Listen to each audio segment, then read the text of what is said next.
Story 1. Canadians don't vote politicians into power. They wait until politicians accumulate enough demerits and vote them out, and so on and so forth with the next person and the next person. Story 2. He's past his expiration date. For all the good he did the country, we are in a rough place right now with housing and wealth inequality and price gouging by large corporations and the wealthy elite at an all-time high. Trudeau isn't willing to do anything about it, and as a result, Canadians want a change. The unfortunate news is that none of our other major political leaders are willing to address these issues either, so we will be repeating this cycle again in a few years' time to vote out the incoming government, one that is openly in bed with these giant corporations and the wealthy elites that are causing these issues to begin with. Story 3. I like that he legalized marijuana. I'm not a user myself, but it was insane that we were giving people criminal records for personal use. I dislike that he backed down on electoral reform, although it's questionable if he could ever have pulled it off in the first place. I like that he implemented a minimum price on carbon for those provinces who refused to take action. As someone who works in decarbonization, corporations simply won't take action without it. I dislike that he didn't do enough to address the housing crisis in this country, although I don't expect the Conservatives, who are currently leading in the polls, to do anything serious about it either. I think he navigated Trump's first term fairly well. I like that he supported Ukraine. Overall, I'd say he was a fairly standard politician, but I think he did more good than bad. I don't expect the Prime Minister after the next election, whoever they are, to be better. Story 4. Before I get into my answer, I'll state that we have very similar issues with bots from Russia, China, India, etc. playing games with our elections. The subreddit Canada is flooded with bots. Most reasonable people who understand politics will generally say that Trudeau and the Liberal Party were a mixed bag of good and bad. They did great things like legalizing marijuana, establishing $10 childcare, and implementing a dental plan. With that being said, his two biggest failures are housing prices and immigration. Our housing prices are nuts right now, and they didn't do enough to address that. Regarding immigration, I should state that Canada has issues with racism towards East Indians, which unfortunately blurs very legitimate criticism of Trudeau's immigration policy. Simply put, he let in way more people than we were able to support. The immigration wave also suppressed wages. Thirdly, there's the pandemic response. He got blamed for policies that were enacted by the provinces. Story 5. I don't like the fact that he promised voter reform then immediately gave up when he got into power. We keep flipping between two parties that clearly do not have our best interests in mind. Voter reform would have really allowed us to elect a government that we actually wanted rather than voting against a party that scares us. The biggest problem with democracy everywhere right now is that the people do not actually control it. Thanks to this idiot, we are going to get Trump Jr. with Pierre Poilievre, a man that has two dads but clearly is rallying his party around woke bad. I can't believe how little progress we make, how often we are shouting taxation reform, and how little our voice actually matters to the people in charge. Story 6. It is important to know that his dad was also a prime minister, so many conservatives here hold a strong dislike for the Trudeau name, similar to how they do in the United States for the Clintons. Story 7. You all are giving me a lot to read, but thank you all for informing me on the good and bad. Usually, we get so caught up in our own problems we don't think to look at other countries and what's happening here or there. But regardless of whether you like him or not, I hope you all keep your heads up and make the best out of what you have. I'm rooting for you all. Story 8. He wasn't the best but far from the worst. We typically vote out governments rather than vote people in, and most people are tired of him. He has done a lot of good things. $10 daycare, legalized marijuana, and carbon tax. He has had some scandals, but with the American-owned media in Canada pushing literally everything he does as a scandal, most Canadians became numb to it. His biggest failure is letting immigration get out of control. The temporary foreign worker mess was created by the previous Conservatives, but he did nothing to fix it and, if anything, made it worse. International students are often associated with him, but that's mostly on the provincial governments who were Conservatives and had no reason to close it down as it made Trudeau look bad, which was pretty much all they campaigned on. At the end of the day, his legacy is probably going to be that he resigned a year late and is going to be the reason why Pierre Poilievre was able to get in and ruin the country even worse. Story 9. I think for many, it's fatigue and apathy. We're tired of seeing Trudeau. He got us through the pandemic and provided us with the Canada Emergency Response benefit that helped so many of us stay afloat, although many of us abused it. He was attacked for the carbon tax, which is actually a rebate that benefited the lower and middle class. I don't hate him, but after 9 years of leadership, it's time to push forward with a fresh face and new energy. Story 10. I would say I dislike him, even though I voted for him in 2015. I feel like his focus heavily shifted and he leaned hard into dividing Canada, as most politicians choose to do. I wanted the legalization of marijuana despite not using it myself. I liked the talk of focusing on the middle class and raising people into it. I didn't initially mind the progressive social aspects. I started to really get a bad taste in my mouth for him around the pandemic era, broadly accusing huge amounts of people of being racists, sexists, bigots, etc. I think it's a trend introduced by American politics to criticize not only the opposition party but now also their voters. I like the reasonable daycare rates despite actually finding a decent daycare with openings that provide that being quite difficult. I'm not sure I'm actually getting ahead with the carbon tax rebate. It seems everything is so expensive I don't know how the small amount my family gets offsets that. Inflation and the cost of housing are absurd. Immigration was a clear problem and was addressed far too late. I also think people are genuinely sick of the focus on progressive, diversity, equity, inclusion, woke, social justice warriors when they can't afford rent or food. This is actually amplified by media and entertainment in general, along with massive corporations always jamming it down people's throats. Tends to make you despise the political side pushing it as well.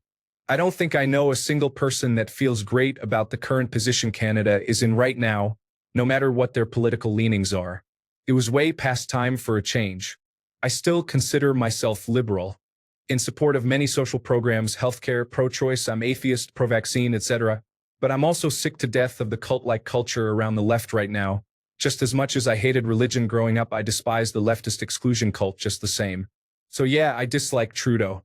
I think he ushered in a more divided Canada than ever with broad accusations and rhetoric that stoked already high tensions and piled on top of that massive immigration problems which probably directly affected our current housing market.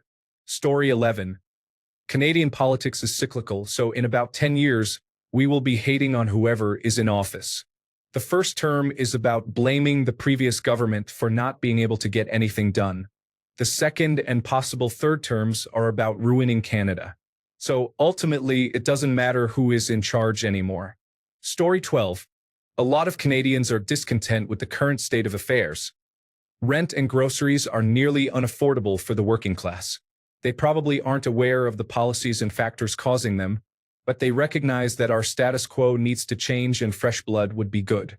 The average person is probably unaware of what is handled at the federal versus provincial level. The really outspoken people are those who absorb their views from social media, the most polarizing of which leaked over from the United States. They were empowered by watching the COVID vaccine protests that went down in Ottawa. And those without a career that depends on reputation still drive around with stickers saying, "Forget Trudeau." I personally had always voted for Trudeau and liked the way the early pandemic was handled, even if I thought the COVID checks' lack of oversight verged on recklessness. I think the crackdown on immigration was long overdue, particularly concerning the education loopholes. My other big issue is healthcare, which despite being a problem nationwide is still handled at the provincial level and is facing the ever-looming threat of privatization. I would like to see fresh blood since extended leadership stints tend to get more corrupt as time passes and would give voting New Democratic Party some serious thought going forward. Story 13. I dislike his immediate abandonment of election reform once the broken system benefited him. I dislike the way he speaks as if only his ideas are any good, and I don't know if it's my perception, but it sounds like he speaks with disdain for us commoners. I dislike the fact he doubled our national debt through fiscal irresponsibility, increasing our debt payments to an amount similar to what we pay for healthcare. I dislike the irresponsible adoption of immigration policies that have contributed to numerous other problems. I am a big fan of responsible immigration policy, but the fact that most fast food restaurants are staffed by recent immigrants leads me to believe it wasn't done responsibly. I dislike the grandstanding for certain issues while ignoring homelessness and other tangible issues. Sure, I like how he didn't let Donald Trump do the power pose handshake and that he's supporting Ukraine and legalizing marijuana has its benefits, but I really do think he's failed us in many ways, particularly by staying on as leader after the last election showed he obviously lost a lot of support. Story 14. He has overstayed his welcome in office. Canadians who do not have a fundamental understanding of economics and politics, how deeply rooted Harper's impacts were, the resistance of other politicians to work for their citizens rather than themselves, and the pervasiveness of bot farms need a scapegoat. Story 15. He legalized cannabis nationwide, so that's a positive. Then he thought spending us into 50 years of debt during the COVID lockdown would be fine.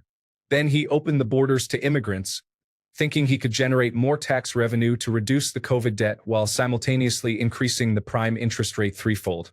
So now we're messed up but too high to care. Story 16. I used to like Trudeau. However, I will never forgive him for backpedaling on election reform.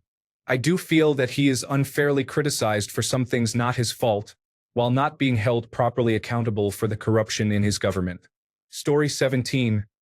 I like him as a person, generally speaking. I think he's in a good age bracket for being a leader of a country. I think he's a good person for the most part. He speaks both national languages fluently, which is not always the case with our candidates. I think he was a good choice as Prime Minister. Now, he's definitely worn out his welcome a bit. That's not just to the conservative voters, but overall. He's a little too polished, as dumb as that sounds, so he can come off as a bit of a phony. But before anyone thinks Pierre is some genuine article, I think he's just as bad in that regard. I think no one would have survived the pandemic politically. Things needed to be done. You can quibble with how they went about it. But I think it's stupid to suggest we should have done nothing and just crossed our fingers, which is exactly what like 20 to 30% of the population would have had us do. But there's blowback to that. He's trying to be environmental, and while some of the policies are good, they're expensive.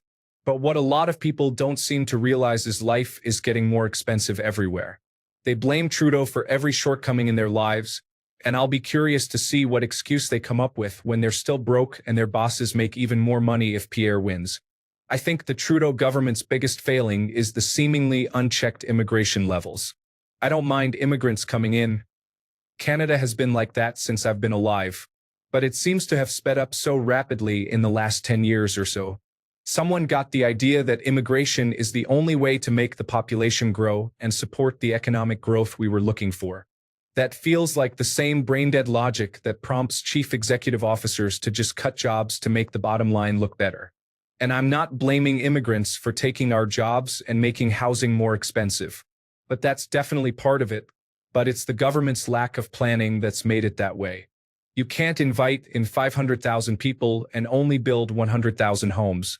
You can't repeat that multiple times and have it just work itself out. So to summarize, everyone has seen their cost of living go up and go up a lot. That's been all under Trudeau, but that could have been anyone. The name, race, gender, or political party didn't matter. This was going to happen either way to a certain extent. The Trudeau government just didn't slow it down, in my opinion, and in fact sped it up. Do I think Trudeau needs to go? Yeah, probably. He's had a good run. Do I think the Liberals need to be out of power? No, not really. I just think they need to do a little backpedaling.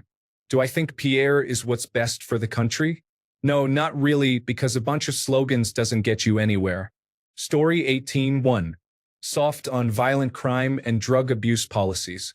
It is absolutely infuriating to see violent offenders being released back on the streets early due to weak sentencing guidelines for our judges. Our major cities need a better solution to drug abuse problems. What has been done in the last decade has not worked.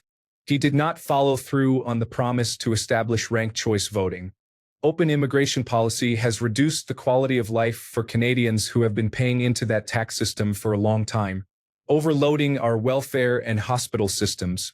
Entry-level jobs have preferentially skewed to new immigrants, making it very hard for Canadian youth to get jobs. Segregated culture in most major cities with a sudden influx of new immigrants. Lack of integration for many courtesy things. Makes the housing situation worse than it already is. Too much espousal of identity politics, which solves nothing and only breeds more division. People should be treated as individuals.